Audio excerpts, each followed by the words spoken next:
the bell icon on YouTube and don't miss another update. ஜெலன்ஸ்கிக்கு ஆப்பு வைக்கிறது அப்படிங்கிறது முந்தியெல்லாம் வெளியில தான் இருக்கும். அதாவது ரஷ்யா இருக்கும், ரஷ்யாவோட கூட்டணி நாடுகள் இருக்கும், இல்லை நியூட்ரலாக இருக்கக்கூடிய நாடுகள் முட்டாள் வேலை வேணாம் உட்காந்து பேசு அப்படின்னு ஜெலன்ஸ்கியை பார்த்து சொல்லுவாங்க. பல நபர்கள் இறங்கி வேலை செய்வாங்க ஜெலன்ஸ்கிக்கு எதிராக. காரணம், ஜெலன்ஸ்கி எல்லா காலகட்டத்திலையும் ரஷ்யாவை மட்டும் திட்டுறதில்ல, ரஷ்யாவை திட்டாத நாடுகளையும் திட்டுறது. சப்போர்ட் பண்ணக்கூடிய பெலாரஸை திட்டலாம், அது கூட ஓரளவு ஏற்றுக்கலாம். ரஷ்யாவை கண்டிக்கலைங்கிறக்காகலாம் கூப்பிட்டு திட்டிக்கிட்டு இருந்தா இப்படிதான் பொழப்பு சிரிப்பா சிரிக்கும். இப்ப ஜெலன்ஸ்கிக்கு இவ்வளவு நாள் வெளிநாடுகள்ல என்ன நடந்துச்சோ அது இப்ப உள்நாட்டிலேயே நடக்க ஆரம்பிச்சிருக்கு. மனுஷன் 5 லட்சம் புதுசா வீரர்களை சேர்க்கணும், உக்ரைன் மக்கள் கிளம்பி வாங்க அப்படின்னு அறிக்கை விடுறார். பேரலரா இந்த பக்கம் அங்க உள்ள ஏஜென்சிகள், அதாவது இந்த டேட்டா சம்பந்தப்பட்ட சில நிறுவனங்கள், அவர்கள் கலெக்ட் பண்ண டேட்டாவை டக்குன்னு ரிலீஸ் பண்ணி விடுறாங்க. என்ன அப்படின்னா, இது ஏற்கனவே 65% அப்படின்னு ஒரு 3 மாசத்துக்கு முன்னாடி நம்மளே விரிவாக பார்த்துருக்கோம். இப்போ அந்த எண்ணிக்கை கணிசமாக கூடி போச்சு. அதுவும் ஜெலன்ஸ்கி இப்படி 5 லட்சம் பேரை கூப்பிடும்போது அங்கே உக்ரைனில் இருக்கக்கூடிய நபர்களே இந்த டேட்டாவை திரட்டி பெரிய ஆர்டிக்கலாக கொண்டு வந்து வெளில ரிலீஸ் பண்ணி விடுறாங்க. அங்கே மட்டும் கிடையாது, இன்டர்நேஷ்னல் ஏஜென்சி மூலியமா விட்டாங்க.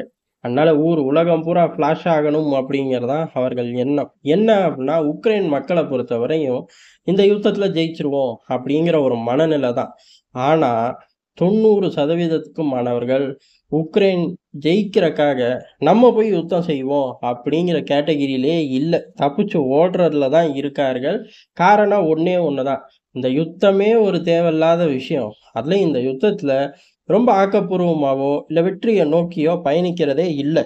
பதிலுக்கு பதில் செய்கிறேன் அப்படின்னா கூட அது ரஷ்யா வலிக்கிற அளவுக்கு செய்யறதே இல்லை. சும்மா ரஷ்யாவை சீண்டி பார்க்குற வகையில தான் செய்கிறது. உதாரணத்துக்கு பெல்கிராட் கிரிமியா தாக்குதலை ஒட்டி கேள்வி இருந்திருக்க மாட்டுக்கு, அதுக்கு தான் இப்படி ரியாக்ட் பண்ணியிருக்காங்க. 90% மாணவர்கள் இல்லை, யுத்தத்துக்காக நான் முன்னாடி வந்து சண்டை போடலை அப்படின்னு இருக்காங்க. சரி, 10% சண்டை போட தயாரா அப்படின்னு கேட்டால் அதுலேயும் 2% சண்டை போடலாம் தயாராக இல்லை, ஏதாச்சும் லாஜிஸ்டிக் சப்போர்ட்டில் இருக்கிறதுக்கு தயாராக இருக்கும் அப்படிங்கிற மனநிலை தான். வெறும் 8% தான் சண்டை போடுறதுக்கு நான் வரேன்ப்பா அப்படின்னு சொல்லியிருக்காங்க. ரொம்ப ரொம்ப கம்மியான எண்ணிக்கை. இந்த கம்மியான எண்ணிக்கைக்கு உக்ரைன் மக்கள்கிட்ட தேசபக்தி இல்லையா அப்படிலாம் நமக்கு தெரியாது. ஆனால் இந்த எண்ணிக்கை வந்ததுக்கு ஒரு காரணமாக ஜெலன்ஸ்கி தான் இருக்க முடியும். காரணம், மெல்ல மெல்ல அந்த மக்களோட மனநிலை, இது முழுக்க முழுக்க ஜெலன்ஸ்கியோட தவறு. அந்த எண்ண ஓட்டம் வெளிநாட்டு மக்கள்கிட்ட இருந்துச்சு, இப்போ உள்நாட்டிலேயே பத்திக்கிச்சு. அதோட விளைவு தான் இந்த சர்வே. அதாவது மக்கள் மனசுல 90% இவ்வளவு பெரிய ஒரு மாஸ்க் எண்ணிக்கையில மாற்றம். அது பத்தாது அப்படின்னு சிஸ்டத்திலே இப்போ ஏகப்பட்ட நபர்கள் திரும்பிட்டாங்க ஜெலன்ஸ்கிக்கு எதிராக. அதனால தான் அவர் 5 லட்சம் பேரை வான்னு கூப்பிடும்போது, போ 90% எவனுக்கு விருப்பமே இல்லை, நீ 5 லட்சம் பேரை கூப்பிடுறியா அப்படின்னு பேரலரா இந்த விஷயத்தை போட்டு உடைச்சிட்டாங்க.